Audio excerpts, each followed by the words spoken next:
Welcome back to another episode of the Fifth Quarter Podcast. I'm your host, Marcus Jones, the Bluff City Cowboy, coming to you live from Memphis, Tennessee. And we are moving ahead on our pre-training camp position breakdown for the Dallas Cowboys. Tonight, we will be finishing up the defensive side of the ball with the defensive tackles, and we will move on to the offensive side of the ball where we will discuss all of the tight ends. So, got a lot of great content for you guys. Hope you guys join in on the conversation. As you guys know, this is an interactive show, so we definitely appreciate everybody who's watching, and we'd appreciate it more if you guys were getting those comments. You can let us know who you are. How long you've been a Cowboys fan, where you're watching from. If you have any questions or comments about the team, feel free to ask those as well. We do not have to stick to tonight's topic. I see we got a couple of people joining us from YouTube, from the DC4L YouTube channel. So thank you for whoever's joining us. While you're there, make sure you hit that subscribe button.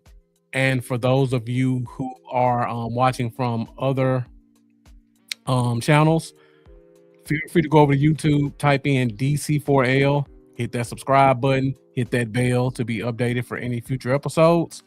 Also, while you're at YouTube, be sure to find me at Bluff City Cowboys. Hit that bell, hit that subscribe button. I'm going to be doing some content outside of DC4L. I host several fantasy football leagues. It's fantasy football leagues with podcasters and fans. So if you want to join in on our conversations during training camp, make sure you hit that YouTube button, hit that subscribe button. I'll probably have some guests outside of DC4L joining me as well, just to talk some training camp talk, free agency, pre-regular season talk. So I'm going to have a lot of content coming up on my personal YouTube channel.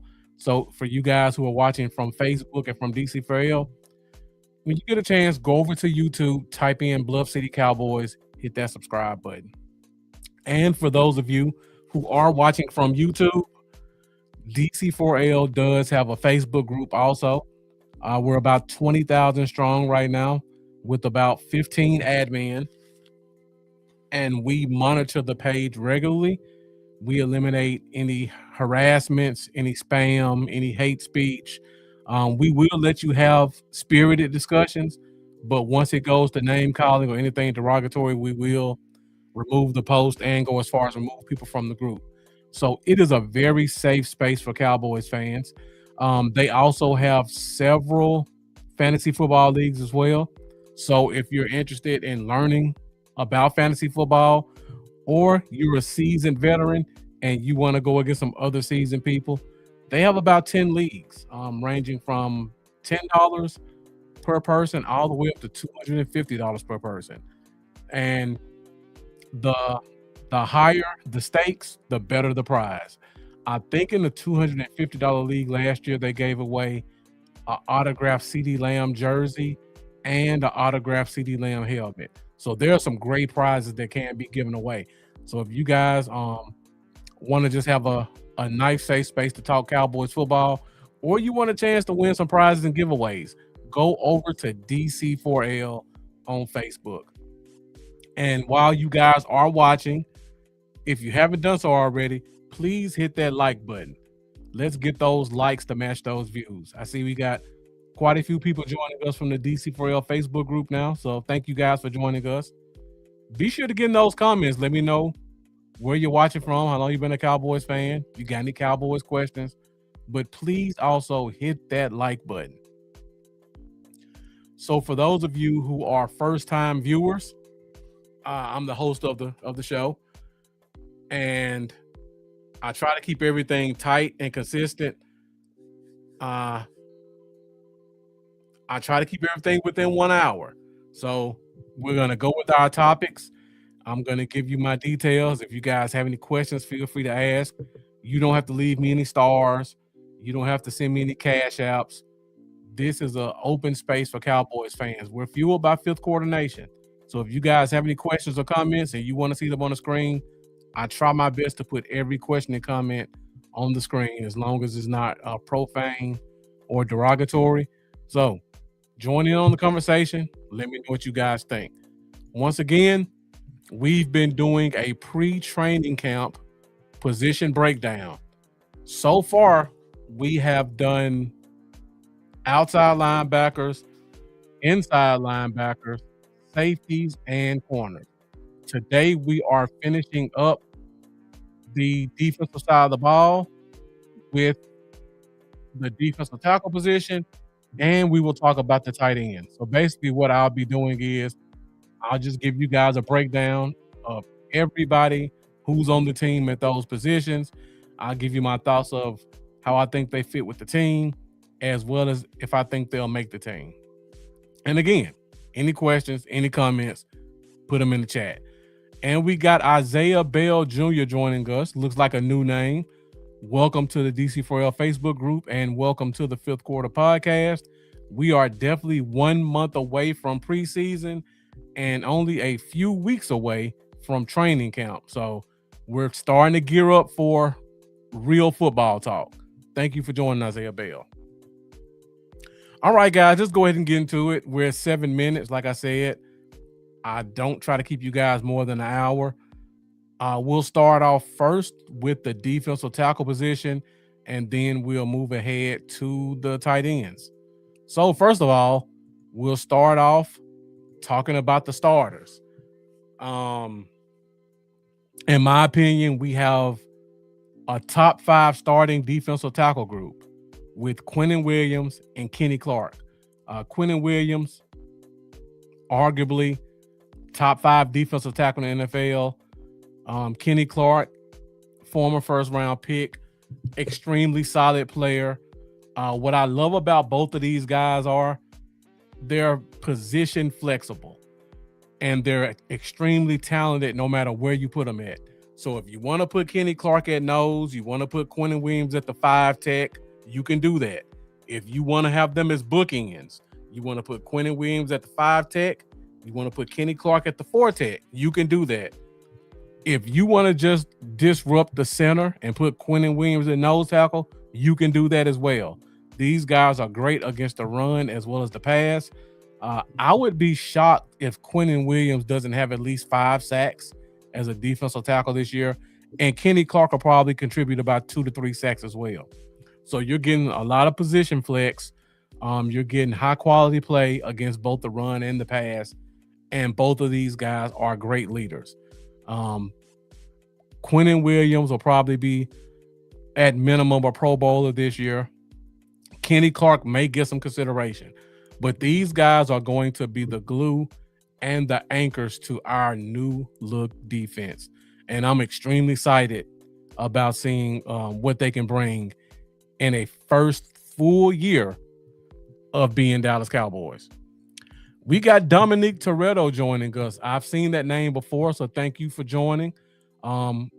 Over in enemy territory in DC. So appreciate you tuning in. I think you're in Eastern time zone, so appreciate you joining us late night to talk some Cowboys football. All right, so we talked about the starters. Now we got to talk about our returning backups. So, as you guys know, when this new coaching staff came in, they came in with a plan. They gutted quite a few positions. The only returning backup that we have is Jay Toia, second-year player out of UCLA. Has a lot of great traits. He's a true defensive nose tackle. So he's going to be playing the nose, 340 pounds, has some explosiveness. Didn't show a lot last year, but you got to remember, when you're dealing with a first-year player on the interior line, they got to learn NFL technique. They got to get NFL strength.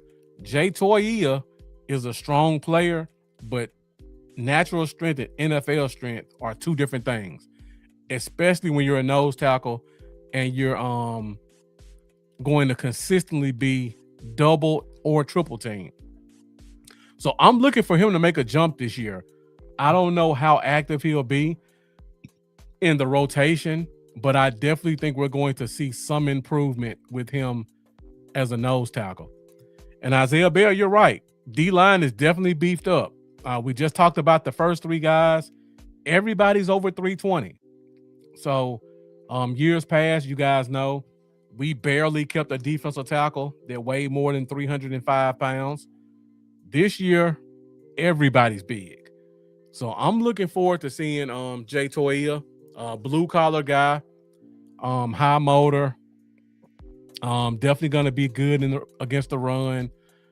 He's playing with a lot of veterans, so he has a lot of opportunities to really learn the tricks of the trade, unlike last year when he was kind of just thrown into the wolves with a bunch of first-year guys who are pretty much now gone.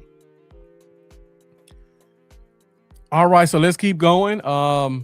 Again, any questions, any comments, feel free to get in the chat. So like I mentioned, we had several guys who were on the team last year who are no longer here, but we brought in several key free agents. We've got, first on the right, we've got Jonathan Bullard. Jonathan Bullard's not a household name type guy, but he's hard-nosed guy, extremely position flexible. He can play all three positions across the line of scrimmage. And if we go to a four-man front, he can also play some three-tech. He can give you a little bit of base end as well. So this guy, I think, is going to be a major part of our plan going forward. If you want to go with a small lineup, he can be a smaller guy. If you want to go heavy, he can be a defensive end. So I think Jonathan Bullard's going to bring a lot to this team. Here's some notes I have from a prior show when I did my free agent show a couple of weeks ago. When I look at Jonathan Bullard, extremely high football IQ. He made it to the league because he's a extremely smart guy. He has scheme familiarity. Last year, he played for the Saints, and the Saints under Staley ran a familiar scheme. He runs a Vic Fangio scheme. So he has some familiarity with the scheme already. Really good against the run. I just talked about the scheme versatility. He can play all three positions in a three-man front. He can play three of the four positions in a four-man front.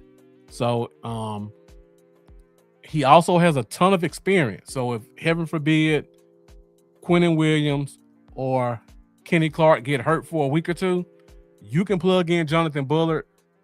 And of course, going from Clark and Williams, you're going to have a drop-off.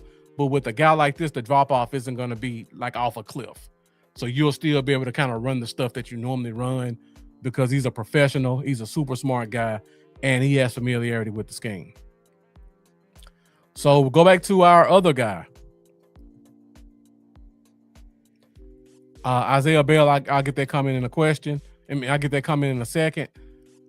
Otito Ogbonia. This was honestly one of my favorite signings of the offseason. Another guy, not a household name, but he's another UCLA guy. Another big true nose tackle. So he's not playing across the line of scrimmage, but he's going to be right there in the middle. He's really good at stopping the run. He's a high motor guy. He's a high energy guy. He's a on-field leader type guy. So even though we got great players like Quinnen Williams and Kenny Clark, he's going to be another field general on the field. So he's going to be a lot of people on the field who can kind of call things out. I think Ogbonia is going to be the starter at nose tackle, in my opinion. And when the team decides to do like we put Quinnen Williams at nose to take advantage of a mismatch, or we put Kenny Clark at nose, I think that's when we see Jonathan Bullard get on the field. But when they're in their base three with Clark and Williams as the bookend on either side, I think Ogbonia is going to be a nose tackle. So let's go and look at some of my free agent notes on him. First of all, I just talked about this. Another high football IQ guy. He's a field soldier. He's the type of guy, if you need him to be a leader, he can be a leader. If you need him to get guys in line, he'll do that. Or if you just need him to shut up and play, and be a lead by example type guy, he can do that. The problem that he has is he has injury concerns. He's a high motor guy. Sometimes he could play a little loose and reckless and get himself in situations that will cause him injuries. He's had several injuries over his career. Luckily, none of them have been like season ending, but it's 3 games here, 4 games here, 5 games there. So you're gonna get some nagging injuries with him. But again, we on the field, great against the run. If you were to draw up what you want in the nose tackle, he would probably be pretty close to what you want in terms of perfect nose tackle. Also, he's a glue guy in the locker room. I just talked about that. Great personality, super smart, willing to help, willing to take lead if he needs to, willing to be that main follower if he needs to. So I think on the field, off the field, Ogbonia is going to be a real valued asset to this team. So I see we had a question from Isaiah Bell. And Isaiah Bell asked, gonna miss Clowney. He did a great job last year. That's true. Clowney did do a great job, but unfortunately, Clowney just does not fit what the team wants to do, in my opinion. Guys, give me 1 second. I have an issue. I need to try to figure it out.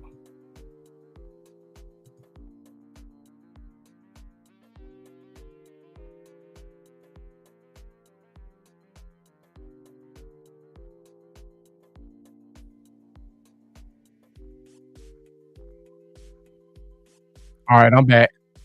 So, like I was saying, Clowney definitely had a good year last year, but unfortunately, Isaiah, I don't think he fits what this coaching staff wants to do. This coaching staff has pretty much shown us what they want from their front seven, and they want athletes. I know the fans aren't familiar with Rashawn Gary. Rashawn Gary is like 270. He's a 4'6" guy, so he's an athlete. I know the fans didn't want us to re-sign Sam Williams. I was just talking about that, Kurt Whitmer.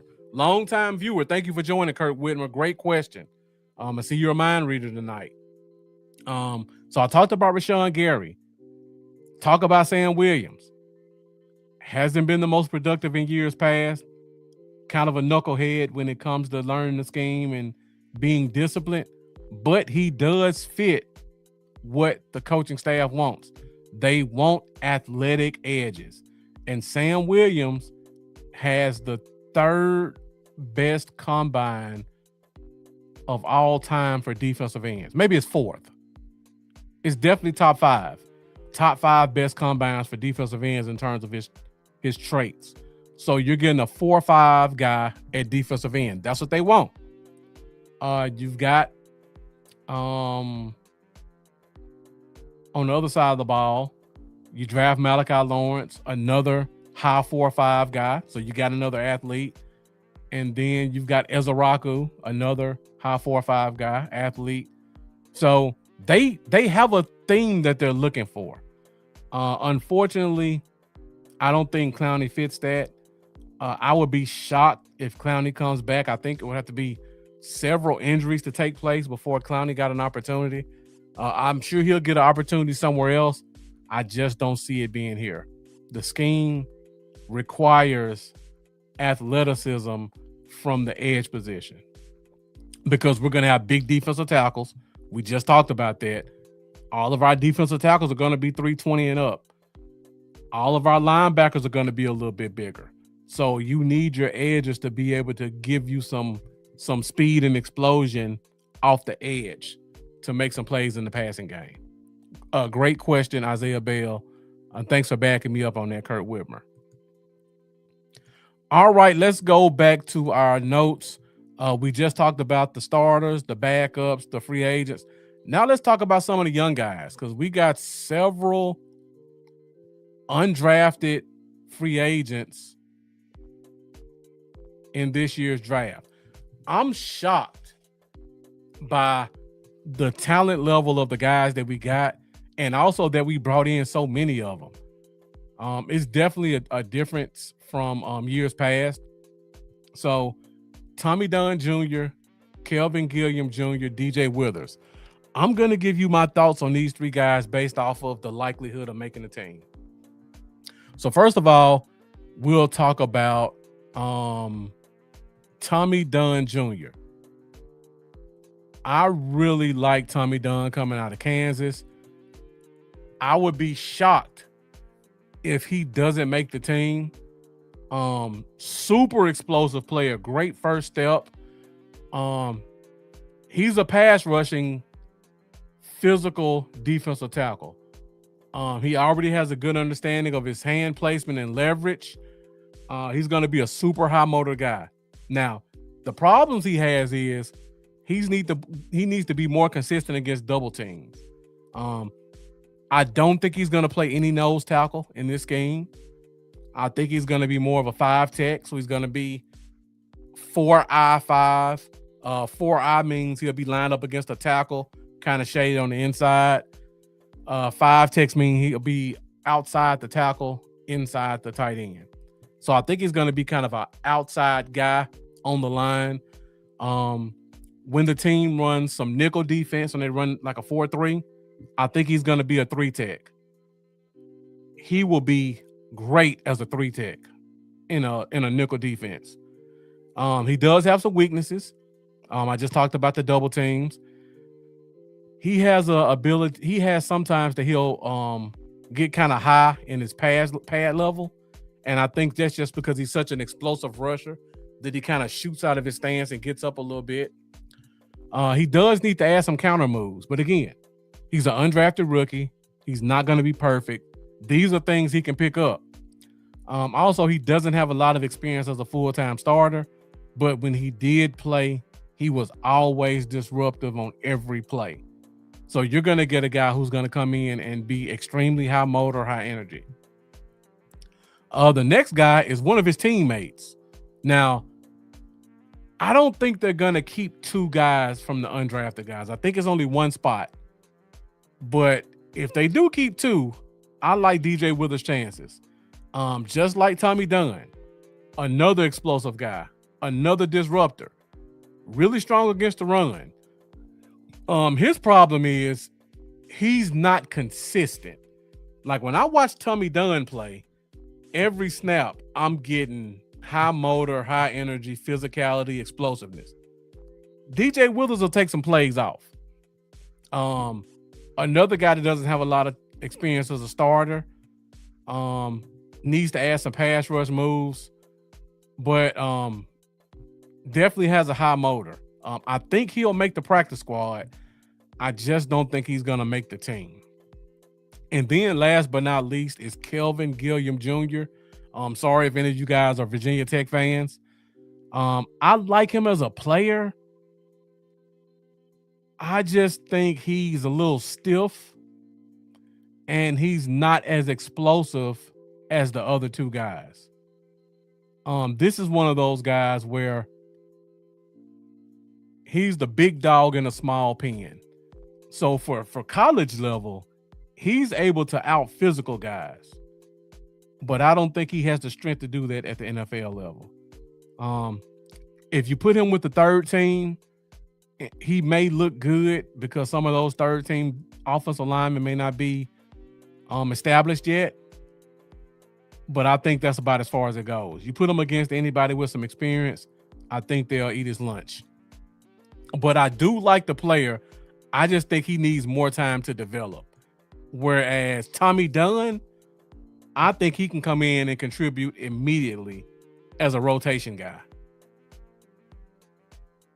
So that's pretty much all the defensive line guys we got. These undrafted guys going to be a really good competition. Then I talked about the 2 free agents, Agbonia and Bullard. Then we got the returning backup in Jay Toia. And then we got our two big guns as our starters. So this is 1, 2, 3, 4, 5. This is 8 defensive tackles. In a typical year, teams normally keep 5 defensive tackles. So when I look at the team right now, I would say these two guys are definitely locks. I think both of these guys are definitely locks. I think Jay Toia has a really good chance to make the team because he's a second-year guy. He's our biggest defensive tackle, and he has some explosiveness. But I think Tommy Dunn can give him a run for his money only because he has more flexibility. We don't necessarily have to have 2 pure nose tackles. And I think that's what's going to give Jay Toia some problems. Because Ogbonia is a true nose tackle. That's one. Kenny Clark can play nose. Quentin Williams can play nose. And Kenny Clark may start off as the nose tackle. So if we have 2 guys that are noses in Ogbonia and Clark, they're not keeping a third nose tackle. Just doesn't make sense in roster development. So if they decide to play Kenny Clark as a nose, Jay Toia is going to be on thin ice. And that's going to open the door for a guy like Tommy Dunn because he can play 3 tech, 4 tech, 5 tech, and he can play some nose in a 4-3 defense. Not a 3-4 as a true nose tackle, but when they run some nickel, he can play nose tackle in a nickel. So that's my big matchup I'm going to be paying attention to in training camp. Jay Toia versus Tommy Dunn, because I think that's going to decide the last spot in the defensive tackle room. If they decide to keep 6 guys, I think Tommy Dunn has a really good chance of locking in that 6th defensive tackle spot. All right, so that's pretty much all I have from the defensive side of the ball. If you guys missed my shows on inside linebackers and outside linebackers, or you missed my shows on corners and safeties, I've done those in the past 2 weeks. Feel free to go to YouTube, type in Bluff City Cowboys, watch those shows. Both shows are right around an hour. You can skim through it. As you can see, I like to put up notes and slides. So if you don't want to watch everything, it's not going to be my face on the camera for an hour so you don't know when I'm talking about what. You will be able to clearly tell what my topic is based off of my slides. So if you want to go back and watch and you want to just find out more about the backups or who I think is in the competition or who I think the starters are, feel free to go back and watch those old episodes. All right, so now we're at 29 minutes. Let's move over to the offensive side of the ball and let's talk about this tight end position because we got a lot of talent right here, and it's going to be a very, very competitive battle at the bottom of the roster. But first, we'll start off at the top of the hill, and that is Jake Ferguson. Jake Ferguson, extremely talented guy. Dak loves him. Just got paid, so he's here for at least 1 more year. I think he's going to build upon a really good season last year. I think we're starting to kind of get into our offensive scheme. Last year, we had a lot of transition. So I feel like our coaching staff and our offensive coordinator was still kind of learning the guys. But now he's had a full year of tape to see what he likes and doesn't like. And we're going to have a full offseason to kind of go through and add in new wrinkles. So I'm expecting Jake Ferguson to get a lot more active in the scheme.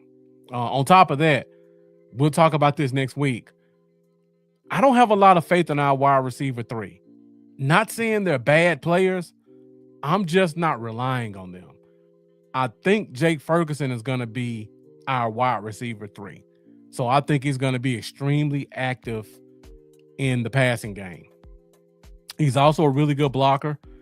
Got to work on the fumbles. He had several fumbles last year, more than a starting tight end should have. So Hopefully he's worked on that, but I think he has everything else to be a borderline Pro Bowl tight end. So we talked about the starter. Let's talk about some of these backups. Kurt Whitmer has a comment. He says, I like Ryan Flanoy for wide receiver 3. I like him too. Not saying I don't like him as a player. I just don't have a lot of faith in them to be consistent. I know what Jake Ferguson is. I think he can be a consistent third option. Ryan Flanoy showed us spurts.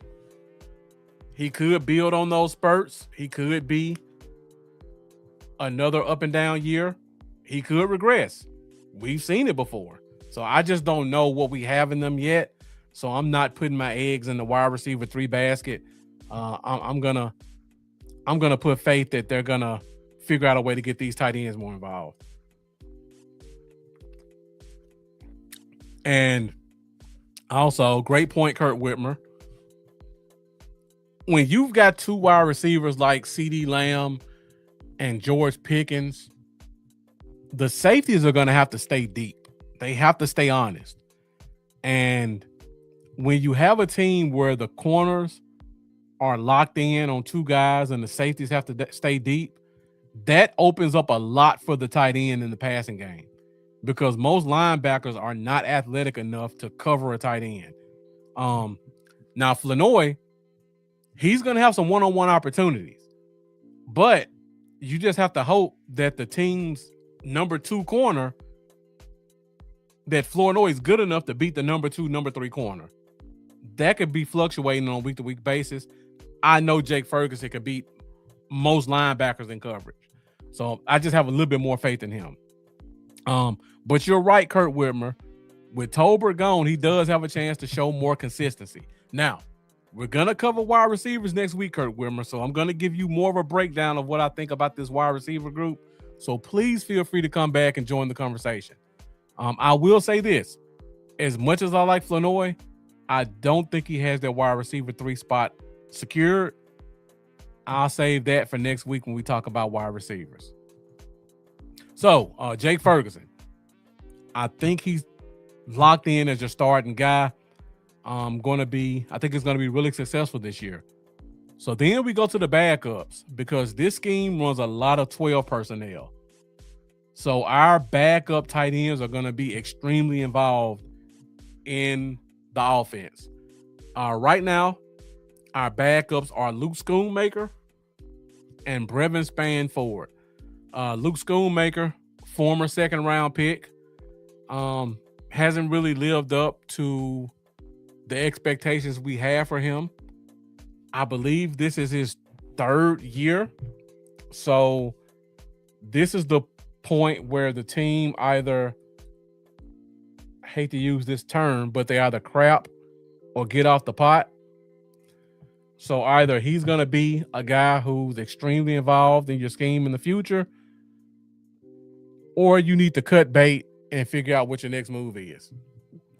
I think Schoonmaker is going to have a really, really important training camp in preseason. And a lot of that is because Brevin Spann-Ford is the prototype of what they want.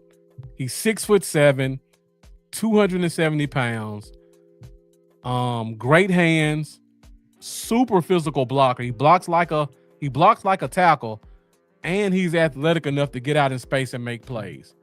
So I think just from a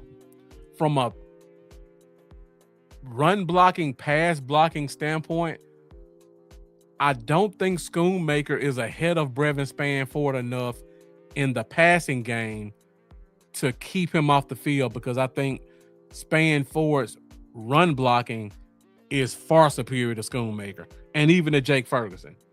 So I'm looking forward to seeing if Spann-Ford can lock in as that number 2 tight end when we go 12 personnel.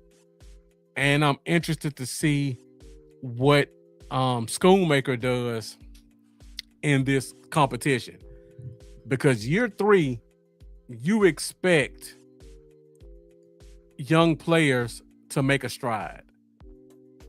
And Schoonmaker made some good plays in the passing game last year. I don't want to take that from him, but we need to see more.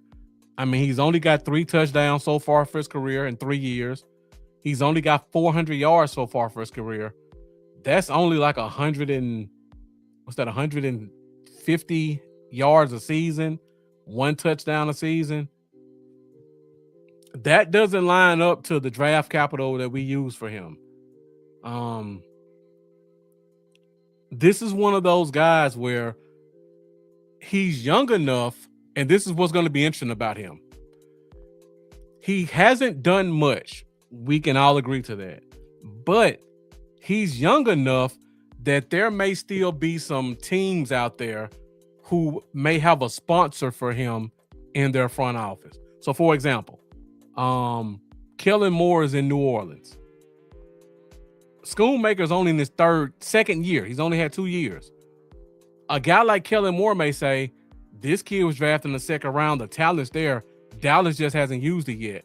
Let's give them a 5th round pick to see if we can bring him on the team and see if we can bring out that second round talent and make him a starter. That's what I mean. There are going to be some teams out there who may be interested in making a trade for Schoonmaker. Now, that's all dependent on if Brevin Spann-Ford can lock in as that number 2 and if some of our backups can get on the field and perform as well. Isaiah Bell, what you said is exactly what I mean on why I think he'll be a great trade target. Because there's going to be some GM, some scout, some offensive coordinator that says, you know what? I can see his stats. The stats aren't good, but I scouted him 2 years ago, and he looked really good at the combine. He looked really good at his pro day. I still have his tape in my server. I can go back and watch some of his Michigan games. I think we should take a chance on this guy. He's not going to cost us much in terms of draft compensation or money. And if he works out, we could get a starter. I think what you said is what other teams may say. And if the tight end competition starts to look shaky, I think Schoonmaker may be one of the first guys to go. Because I think there's going to be a small market for him out there. If you feel like your tight end room is full and you don't want to cut a guy and you don't want to go long at tight end and go short somewhere else. Kurt Whitmer says, gonna need Spann-Ford to help Terrence Steele out when we play the Rams, especially if Aaron Donald comes back. 1,000% agree. And I think that's why another reason I say Schoonmaker may be on his way out, because I think Brevin Spann-Ford's blocking ability, if our tackles don't improve, you're gonna need a very good blocking tight end next to them. And I think Brevin Spann-Ford is going to be that guy. But yeah, Isaiah Bell. Ferguson is definitely our go-to. He's the unquestioned number 1. But in terms of backups, there's an open spot. Let me just look up Brevin Spann-Ford's stats really quick while I'm here. So Brevin Spann-Ford has only been in the league for 1 season. Okay, he's got 1 touchdown, 178 yards. So he's pretty much on par with what Schoonmaker's done, but he's a much better blocker. Much better. All right, so let's keep going through the tight end position. We talked about the starters. We talked about the backups. Last but not least, we got some young guns at defensive tackle. We also got some young guns at the tight end position. Now, we first got to start off with the guy that everybody knows, everybody loves. He's everybody's pet cat. That's Michael Trigg from Baylor. This kid is electric. He is a true playmaker. Probably one of the best pass catching tight ends in the league in college football last year. There's been some reports that there may be some attitude problems, but when you're dealing with the NIL environment we're in now, when guys just want to move around and get paid, we have to dig a little deeper and have a little bit more grace when we start talking about attitude problems, because these guys are trying to get paid. So it's not like years past where a guy was on the team and he was stuck on the team and he had a bad attitude. These guys are trying to chase the bag. So I don't hold him being on 3 teams in 4 years against him, because I know he was chasing the money. I can't blame him. But now he's here. He gives you nothing as a pass blocker. He gives you nothing as a run blocker. But what he can give you as a split tight end or a big slot, we haven't had in 10 years. Not since James Hanna or what's the tight end's name from Texas A&M?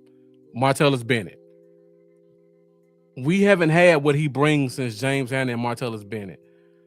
So if we got Ferguson and we got Brevin Spann-Ford, and those guys are great at run blocking and pass blocking, we can risk having a Michael Trigg who can just be a pass catching only tight end. I think he has a really good shot of making his team. And I think it's really going to come down to what happens with Schoonmaker. Because I don't know if we'll keep 4 tight ends, because we also have the fullback who can play some tight end in a pinch as well.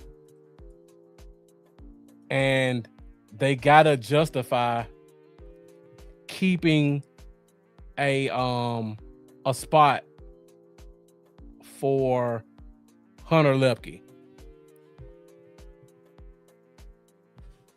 So they may just treat Hunter Lepke like our 4th tight end / H-back / fullback / running back to keep him on the team. Hunter Lepke had a good season last year. He had 13 catches, 100 yards, 1 touchdown. So his stats last year, Hunter Lepke, were on par with Schoonmaker and with Brevin Spann-Ford. So I think they're probably going to keep 3 tight ends and use Hunter Lepke as that 4th guy, and then keep one of these other 2 guys on the practice squad. So just talked about Michael Trigg. We also got DJ Rogers, another undrafted rookie from this year.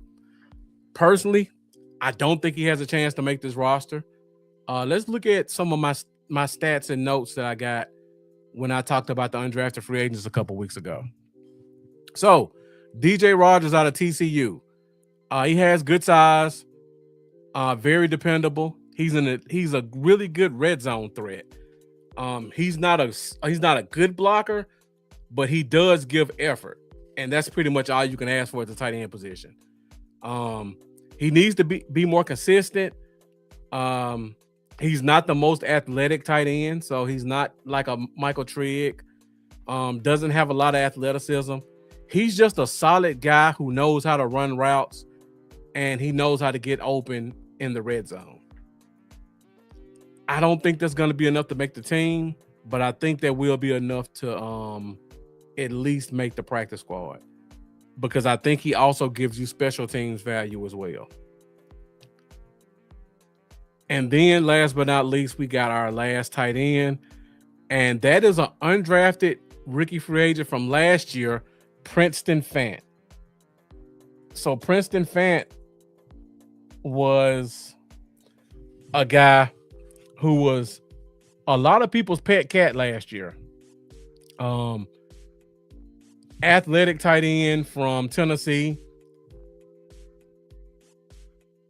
Pretty good wingspan, good speed. He's been kind of a career training camp guy, career practice squad guy. He's been on the practice squad for the past 2 years. So he knows the team. He knows the system. He's the type of guy that, because he's so smart and he knows how to be a pro, he could sneak in through the cracks and beat out one of these other young guys. I don't think that's going to happen because I think Michael Trigg's talent is just way too good to keep him off the field. But I wouldn't be shocked if Princeton Fant really gives him a run for his money on that third unit. So at the tight end position, I really have to look at the wide receiver position. We'll talk about this next week because you can only keep 24, 25 offensive players. We're going 3 quarterbacks, so that's one more than we normally have. We're probably going to keep 4 running backs. That's one more than we normally carry. So now you're at 7. You're going to keep 10 offensive linemen, minimum of 8. So that's 15. Then I just said we're going to probably keep about 5 or 6 wide receivers. So you're at 21. You only have 3 or 4 spots left. So if you keep 4 tight ends, what position do you go short at? Do you keep a 4 tight end over your 6th wide receiver, which may be Flournoy or Valdez-Scantling? Do you keep a 6 tight end or keep a 4 tight end over a 4th running back, a Jaden Blue, a Malik Davis? I don't think they do that. So I think tight end is going to be the position where they kind of play around with the numbers and they may go short, hope a guy clears waivers, and then bring him back on the practice squad or try to re-sign him to the team. So I think we're going to keep 3. And then that 4th one's going to be iffy unless Schoonmaker improves and Michael Trigg is just unbelievable. But I wouldn't be shocked to see Schoonmaker get traded in the offseason. I'm really looking at that. If there's an injury at the tight end position in preseason or training camp, you best believe Schoonmaker's going to be on the short list of guys that's going to be available for a team to acquire. All right, so we're at 48 minutes. That's pretty much all I have for today's show. I see my people from X came in and joined us. Thank you guys for joining us from X. Definitely appreciate you guys tuning in. Thank you for everybody who joined us tonight. Thank you for all the likes. I see the likes are almost matched up with the views, so that's a great job for you guys on Facebook. For those of you who joined the show late, the topic tonight was defensive tackles and tight ends. So if you came in late, feel free to rewatch the show. And also, feel free to join us next week at 8:30 Central Standard Time for the 5th Quarter podcast. I believe next week I will cover wide receivers. I may throw quarterbacks in there as well because it's a short position, but we're definitely going to cover wide receivers. Kurt Whitmer tried to get me to go into the wide receiver talk tonight, but next week we're definitely going to dive in. We know who the top 2 are. There's no debate on that, but there's going to be a lot of interesting questions for the guys behind them, and there's going to be a lot of interesting guys at the bottom of the roster that they may or may not keep. I'll just give you guys a heads up right now. I think they're only keeping 5. But we already know 3 are Pickens, Lamb, and Turpin. Who are the other 2? I know Trayshawn Holden is a fan favorite. I love him. 2nd-year guy. Wide receivers normally take a leap in their 2nd year. Flournoy had a great year last year. Can he build on that? Mingo's still here. What is he going to do? Marquez Valdez-Scantling, another one of those freak athlete guys with a lot of NFL experience. Are they going to make a spot for him? And we got a couple of undrafted guys from last year who played really good in preseason that are going to try to come back and vie for a spot. Guys like what's the little slot guy's name from last year?